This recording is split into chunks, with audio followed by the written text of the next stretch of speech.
The owner of this house would wake up to a notification on his phone telling him motion was detected at his front door, and after reviewing the footage, this is what he found.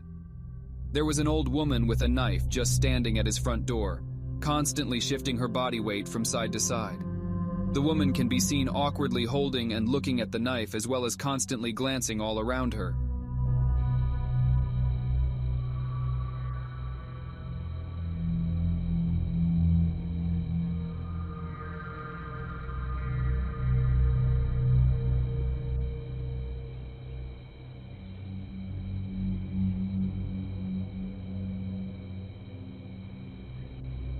After a few more seconds, the woman finally attempts to ring the doorbell, but seemingly can't bring herself to do it for whatever reason.